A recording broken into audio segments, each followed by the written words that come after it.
ढोलकपुर के गांव में टुनटुनी चिड़िया अपना घोंसला बनाकर रहती थी। वह बहुत ही गरीब थी। वह किसी तरह से अपना गुजर बसर कर रही थी।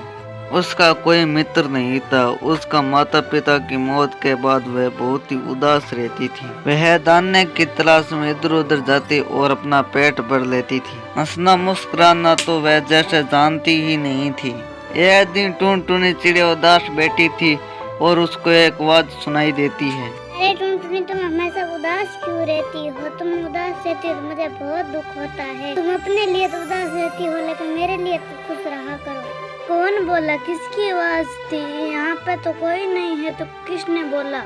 जो कोई भी हो, मेरे सामने आओ। मैं तो तुम्हारे सामने ही हूँ। जो तुम नदी के किनारे बैठे हो, मैं इसी नदी में रहती हूँ। टुनटुनी चिड़िया नदी के किनारे देखती है तो वहाँ पे एक सुनहरी मछली थी। सुनहरी मछली टुनटुनी के सामने मुस्कुरा रही थी। टुनटुनी ने बेचारी ने इतना मुस्कुराते हुए किसी को नहीं देखा था।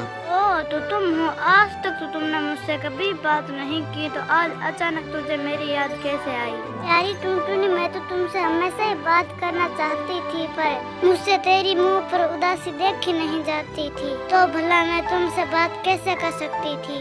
मैं तुम्हें कैसे कह सकती थी तुम मेरे दोस्त बन जाओ? तुमने बोलना कब सीखा था?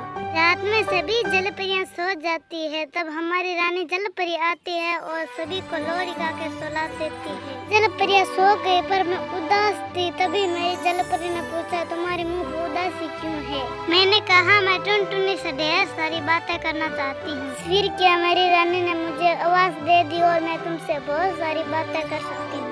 अरे वाह, बहुत बहुत धन्यवाद उस जलपरी का, तुम्हारे जैसे मुझे दोस्त दी। अब मैं वादा करती हूँ तुमसे मैं कभी उदास नहीं रहूंगी, तुम्हारी तरह हंस खिल के रहूंगी। उस दिन के बाद से टुनटुनी को एक दोस्त मिल गई थी। हमेशा उदास रहने वाली टुनटुनी चिड़िया अब खुशी से चहलाया करती थी। टुनटुनी में आए बदलाव को सभी पक्षियों ने देखा। एक दिन की बात है, टुनटुनी चिड़िया दाने चुगने जा रही थी कि तभी कालू कौवा उसके सामने आता है। कालू ने बहुत ही आश्चर्य से कहा, अरे टुनटुनी, तुम बहुत ही उदास रहती थी पहले तो, पर अब क्या हुआ? तुम बहुत ही खुश रहती हो, या फिर तुमको कोई खजाना मिल गया है? टुनटुनी ने हंसते हुए जवाब दिया, हाँ कालू, दोस्त तो खजाने से भी अच्छा होता है ना। मुझे एक प्यारी सी दोस्त मिल चुकी है, तभी मैं हरदम चेताती रहती हूँ। कालू भैया, मुझे तो खजाने से भी अच्छी चीज मिल चुकी है। खजाना से भी कीमती चीज? वो क्या है? हाँ, मुझे तो एक प्यारा दोस्त मिल गया है।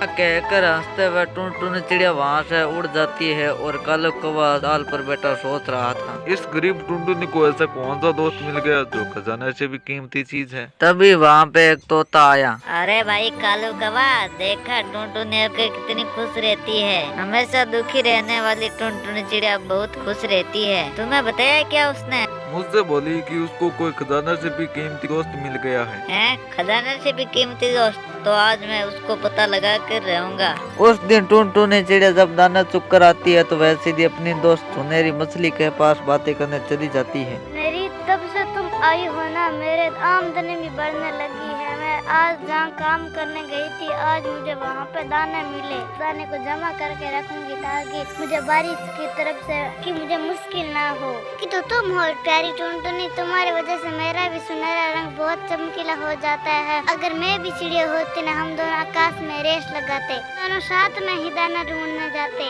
हाँ, तब तो बहुत मजा आता। और इस तरह से तोता और कालू कौवे को पता चल जाता है कि टुनटुनी हमेशा खुश कैसे रहती है। इस तरह से टुनटुनी चिड़िया और सुनहरी मछली खुशी खुशी रहने लगते हैं।